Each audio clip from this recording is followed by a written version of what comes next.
کتنے ہی لمحے اس کا انتظار کیا تھا، لیکن اس نے نہ آنا تھا تو وہ نہ آیا تھا۔ عین خان نے جھک کر آنکھیں موند لی۔ آگے کیا ہونے والا تھا وہ نہیں جانتی تھی، لیکن دل خوف زدہ تھا۔ اس کے دل میں مردوں کا ایک خوف بیٹھ گیا تھا جو کب ختم ہوتا کوئی نہیں جانتا تھا۔ وہ وہیں آسمان کو خالی نظروں سے تکتا رہا۔ کیا سوچا تھا اور کیا ہو گیا تھا؟ ایسی زندگی تو نہیں چاہی تھی اس نے۔ ایک وجود اس کا انتظار کر رہا تھا، وہ جانتا تھا لیکن ہمت نہیں تھی۔ صنف نازک نے اسے بڑے طریقے سے توڑا تھا، اب بھی ہمت نہیں تھی اس میں کہ وہ واپس اپنے خالص جذبات یا اپنا وقت کسی پر لٹاتا۔ اس نے گہری سانس بھری، کمرے میں آ کر نظر سیدھی بیڈ پر گئی جہاں کل تک کوئی اور تھا، اور آج اس نے اپنے بالوں کو بکھیر دیا۔ کیا ہو رہا تھا وہ سمجھ نہیں پا رہا تھا۔ اس لمحے اسے لگا کہ اس نے زندگی کا غلط فیصلہ کیا ہے، عین خان سے شادی کا۔ لیکن نہیں، غلط فیصلہ تو اس سے پہلے کا تھا، جب کوئی محض اس کے چند رویوں پر مر مٹا تھا۔ آج اسے اپنی دولت سے نفرت ہوئی تھی۔ ہاں، دولت سب دے سکتی ہے، لیکن جو چھین سکتی ہے نا، اس کا لوگوں کو اندازہ بھی نہیں ہے۔ وہ چینج کر کے واپس آیا اور اس کے برابر میں لیٹ گیا جہاں وہ ویسی ہی تیار سو گئی تھی۔ ایک نظر اس کے سوگوار حسن کو دیکھتے اس نے ٹھنڈی آہ بھری تھی۔ اس نے صرف دھوکہ کھایا تھا، لیکن سامنے موجود عورت کو پل پل ذلیل کیا گیا تھا۔ ہاں، عین خان کی کوئی غلطی نہیں تھی، اسے یہ رشتہ نبھانا تھا، بتانا تھا سب کو، نہیں خود کو۔ ہاں، خود کو بتانا تھا کہ وہ رشتوں کا پاس رکھتا ہے، رشتے نبھانا آتا ہے مہر خان کو۔ اس نے قریب ہوتے اس کے جھمکے اتارتے، اس کا بھاری دوپٹہ اتارتے سائڈ پر رکھ کر لائٹ آف کر دی۔ شاید آنسو وہ اس کمرے کی روشنی کو بھی نہیں دکھانا چاہتا تھا۔ کتنے ہی لمحے وہ لیٹا رہا تھا، نیند آنکھوں سے کوسوں دور تھی۔ انگنت سوچے لیے وہ تھک گیا تھا، آخر نیند اس پر مہربان ہو گئی تھی۔ اگلی صبح کا سورج کچھ بدلنے والا تھا، شاید کچھ یا سب کچھ۔ عین کی آنکھ صبح کھلی تو اس کے برابر میں لیٹا تھا۔ ایک سیکنڈ کے لیے اس کے دل کی دھڑکن رکی تھی۔ دوسرے لمحے اس کی نظر سائڈ ڈرا پر پڑے جھمکے پر پڑی۔ اس نے جھٹکے سے واپس مہر خان کو دیکھا تھا۔ دل عجب انداز میں دھڑکا تھا۔ اس نے اٹھ کر اس شخص کو دیکھا۔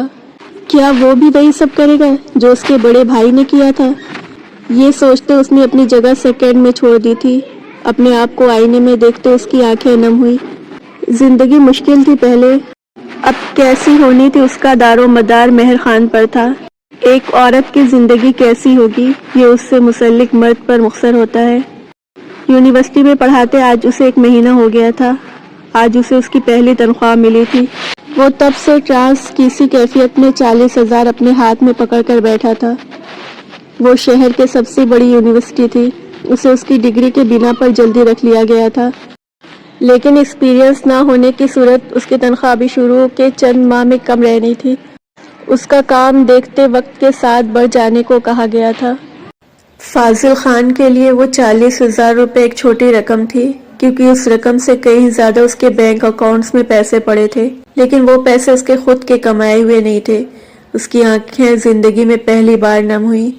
اس کی مہینے بھر کی دن رات کی محنت تھی یہ رقم، جو تھوڑی سہی لیکن اس کے لیے اہمیت کی حامل تھی۔ اسے سمجھ نہیں آیا کہ وہ کس سے اپنی خوشی کا اظہار کرے۔ مہرین سے اب وہ تب تک بات نہیں کرنا چاہتا تھا جب تک اس کے لیے تمام وعدے پورے نہ کر لیتا، جب تک اس سے کیے تمام وعدے پورے نہ کر لیتا۔ اس نے اپنے باپ کا نمبر ملایا اور انہیں یہ خبر سنائی۔ تمہارا دماغ خراب ہے فاضل، یہ زمینیں، یہ جائیداد سب تمہاری ہے یار، اور تم وہاں جا کر وہ معمولی سی ٹکے کی جاب کر رہے ہو۔ پاپا، یہ میری منتخب کردہ ہے۔ لیکن کیوں؟ آخر ضرورت کیا ہے؟ وہ نہایت غصے میں تھے۔ میں اپنے بل بوتے پر کچھ کرنا چاہتا ہوں۔ چھوڑو سب، ابھی کے ابھی واپس آؤ، ہم تمہیں دھکے کھاتے نہیں دیکھ سکتے۔ وہ ان کا اکلوتا بیٹا تھا، لاڈلا۔ ایک بیٹی بھی تھی، وہ بھی انہیں ان جیسی ہی پیاری تھی۔ ایک بیٹی بھی تھی، وہ بھی انہیں ان کے جیسی ہی پیاری تھی۔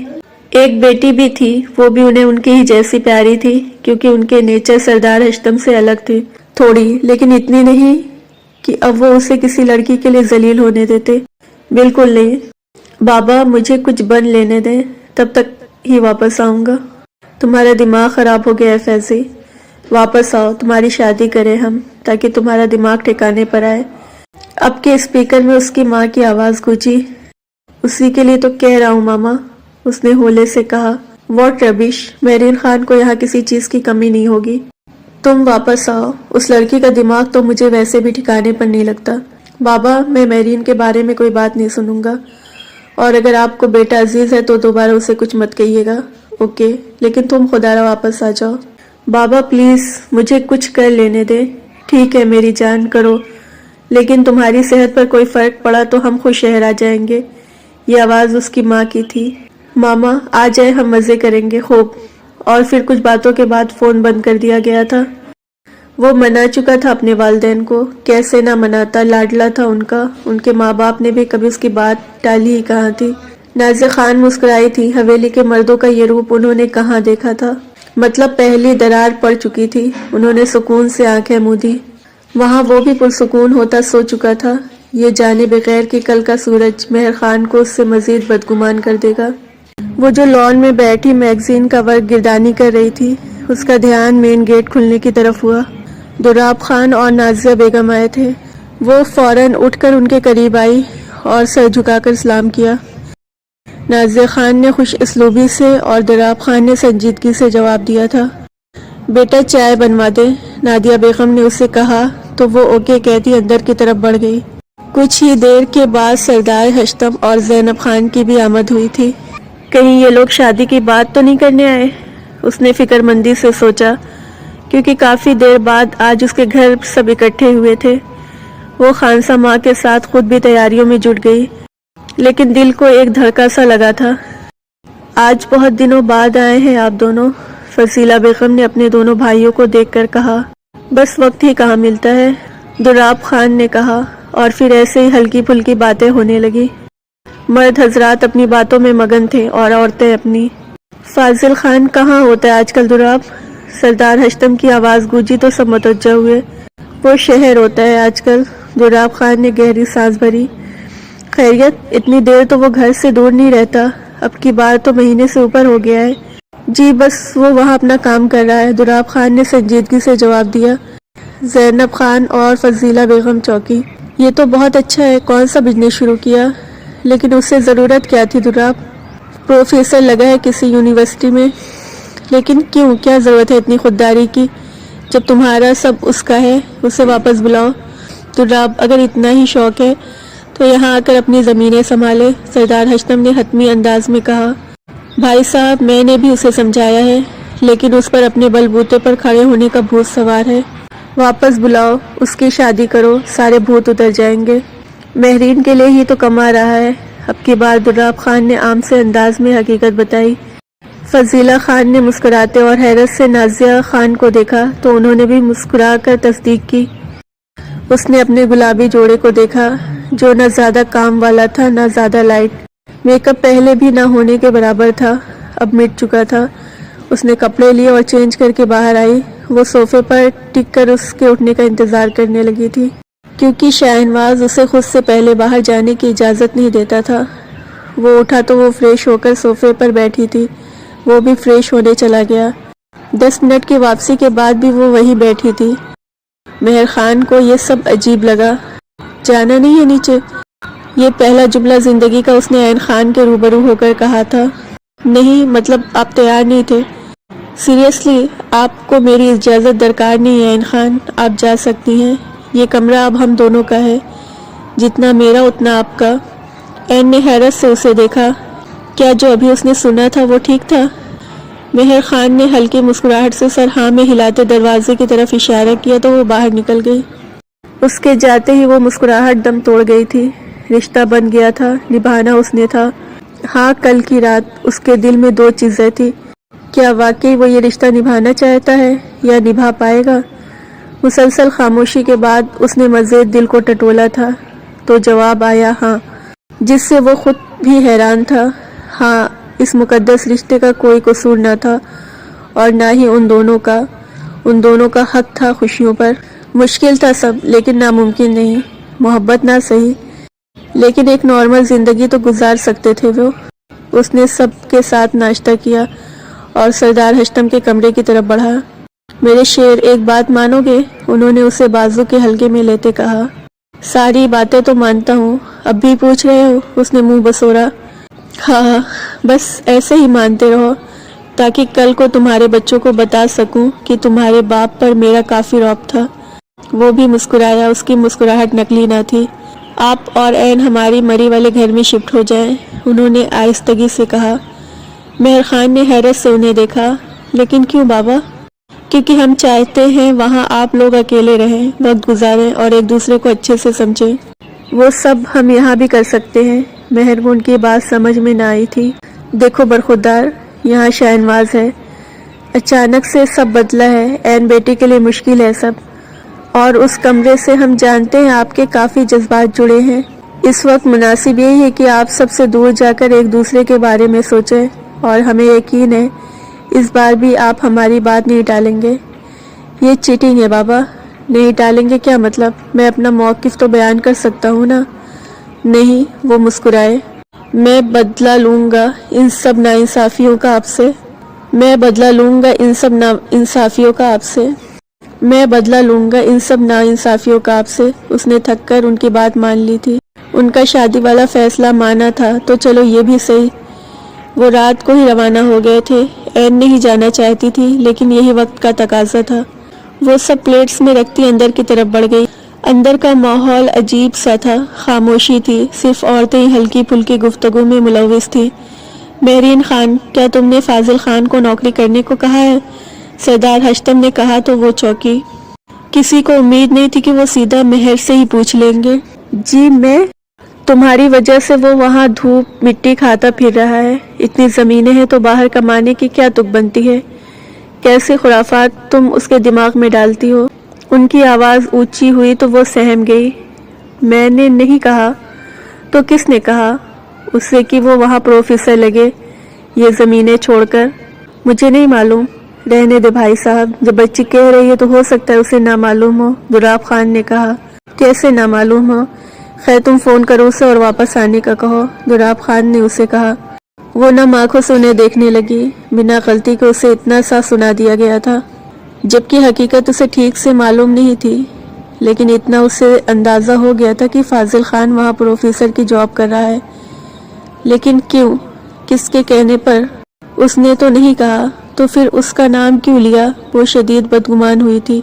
آج ہی اسے فون کرو اور واپس آنے کا کہو۔ اب کی بار آرام سے بولی تو وہ سر ہلاتی باہر نکل گئی، لیکن فاضل خان کے لیے اس کے دل میں مزید بدگمانی پیدا ہوئی تھی۔ وہ کمرے کا دروازہ بند کرتی بستر پر اودھے منہ گری تھی، آنکھوں سے آنسو زاروں قطار بہہ رہے تھے۔ اس نے فون اٹھایا اور اس کا نمبر ملایا۔ پہلی اور دوسری بیل پر فون نہیں اٹھایا گیا تھا۔ کیا مصیبت ہے؟ یہ نواب زادے پروفیسر لگے ہیں یا وہاں کے HOD جو فون نہیں اٹھا رہے؟ وہ جو لیکچر دے رہا تھا، مسلسل فون کی وائبریشن اس کی توجہ اپنی طرف منزول کروائی۔ جانم کا نام اسکرین پر بلنک ہوا تو اس کے چہرے پر مسکراہٹ چھائی۔ کسی نے یہ مسکراہٹ بہت غور سے دیکھی تھی۔ وہ کلاس کو 10 منٹ پہلے فری کرتا باہر نکل گیا۔ ایک شخص تھا کلاس میں جسے اس کی یہ حرکت پسند نہیں آئی تھی۔ اس نے اپنے کیبن میں جا کر کال بیک کی اور سر کرسی کی بیک سے لگایا۔ زہر نصیب، آج کیسے یاد کر لیا ہمیں؟ کال پک کرتے ہوئے اس نے کہا۔ تم وہاں کیا کرتے پھر رہے ہو فاضل خان؟ میرا مطلب ہے خان۔ اف، اتنی انسیت، وہ بھی ہم سے، کہ خان سے سیدھا ہم جان ہو گئے۔ اف، مدعے پر آؤ۔ تمہاری وجہ سے آج مجھے کیا کیا سننا پڑا ہے، اندازہ ہے تمہیں؟ اب کی اس کی آواز میں نمی گھلی تھی۔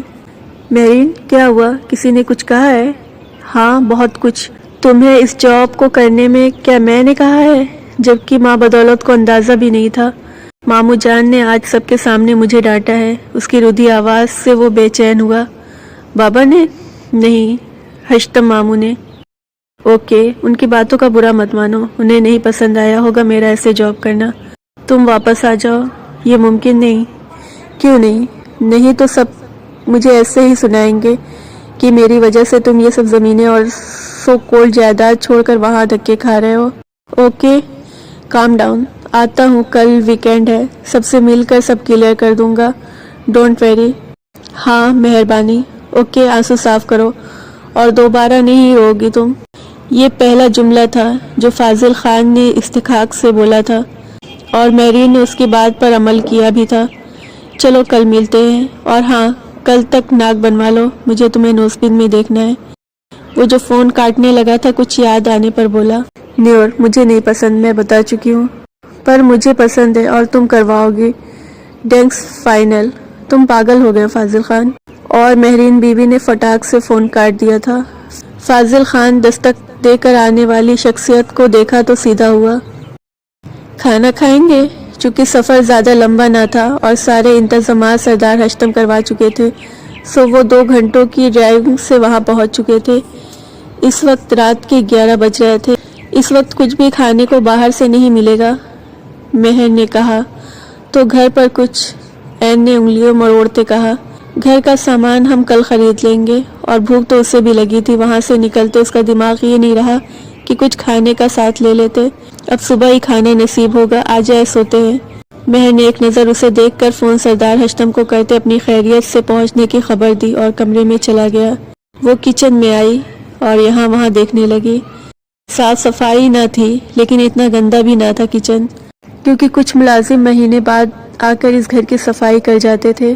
گھر نہ زیادہ بڑا تھا نہ چھوٹا، یہاں وہ صرف پراپرٹی دیکھنے کو آتے تھے بس۔ اس نے کیبنٹ کھولے جہاں کچھ مسالے تھے، گھی وغیرہ موجود تھا، چونکہ صفائی والے پچھلے ہی ہفتے سب کر گئے تھے۔ اس نے آخر والا کیبنٹ کھولا تو نوڈلز کے 2 پیکٹ ملے تھے۔ اسے زوروں سے بھوک لگی تھی۔ نکلتے وقت وہ دونوں اتنا سوچوں میں گم تھے کہ کھانا نہیں کھایا تھا۔ اس نے فوراً 2-3 برتن دھوئے، میگی بنائی اور ٹرے میں رکھی۔ فلٹرز اور فریج وغیرہ سب آف تھا، اور وہیں نلز کے پانی سے لیتی کمرے میں چلی گئی۔ وہ جو بستر میں لیٹ چکا تھا آہٹ پر چونکا اور اسے دیکھا جو ہاتھ میں ٹرے اٹھائے صوفے پر رکھ چکی تھی۔ وہ حیرت سے اٹھ کر بیٹھا اور میگی کے باؤلز کو دیکھا۔ یہ کہاں سے آیا؟ پڑے تھے کچن میں، اس نے آہستگی سے کہا۔ آ جائے۔ عین خان نے ایک نظر اسے دیکھ کر نظریں واپس جھکا لی۔ وہ آ کر بیٹھا اور ایک باؤل اٹھایا اور اس کا انتظار کیا، لیکن وہ نہیں بیٹھی تھی۔ بیٹھ جائیں، اس کے کھڑے رہنے سے اسے سمجھ نہیں آیا تھا۔ آپ کھا لے پہلے، اب کی بار اس نے جھجکتے کہا، کیونکہ اس نے آج تک شہنواز کے ساتھ بیٹھ کر کھانا نہیں کھایا تھا۔ ٹھنڈی ہو جائے گی، بعد میں بیٹھے اور کھائے، اس نے کہا تو اس نے تھوک نکلا اور سمجھ گیا کہ وہ اس سے ڈر رہی ہے۔ این بیٹھے۔ پہلی بار اس کے منہ سے اپنا نام سنتے اس کا دل دھڑکا تھا۔ کچھ الگ مہر خان نے بھی محسوس کیا۔ وہ تھوڑا سا فاصلہ بناتی بیٹھ گئی اور کھانے لگی۔ کھانے کے دوران اس کی کوئی بات نہیں تھی۔ اس کے بعد وہ سو گئے تھے تھکاوٹ کی وجہ سے۔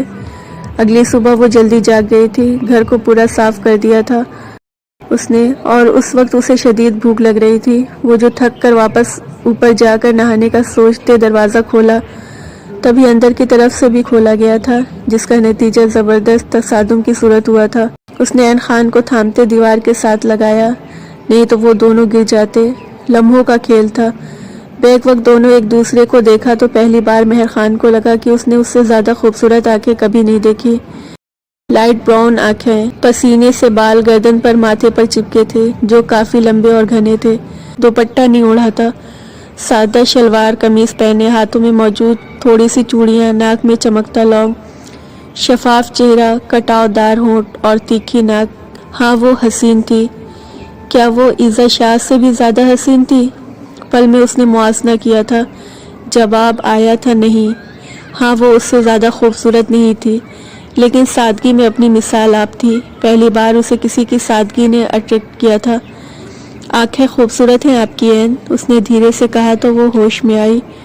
پہلی بار اس کا لمس اور زندگی میں پہلی بار اس کی تعریف کسی مرد نے کی تھی۔ وہ جو خوب برو دلکش مرد اب اس کا تھا مکمل طور پر، وائٹ شرٹ اور بلیک پینٹ پہنے، بال کافی اچھے اور سلکی تھے اس کے جو ماتھے پر بکھرے تھے، ہلکی ہیئر ڈرائر سب سے متاثر کن اس کے چہرے پر چھائی لالی تھی۔ اس کے گال ہلکے گلابی تھے جو مزید پرکشش بنا رہے تھے۔ ہاں ایسے تو لڑکیوں کے ہوتے ہیں، اس نے دل میں سوچا، لیکن لڑکیاں اتنی حسین نہیں لگ سکتی۔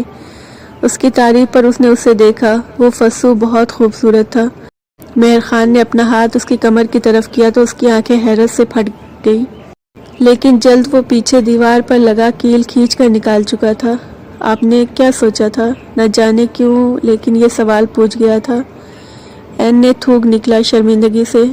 کچھ بھی نہیں۔ وہ پیچھے ہوا تو وہ نہانے چلی گئی، وہ بھی باہر آ گیا۔ گھر کا سارا سامان لا کر اس نے کچن میں رکھا، لیکن عین خان اسے کہیں نہیں دکھی تھی۔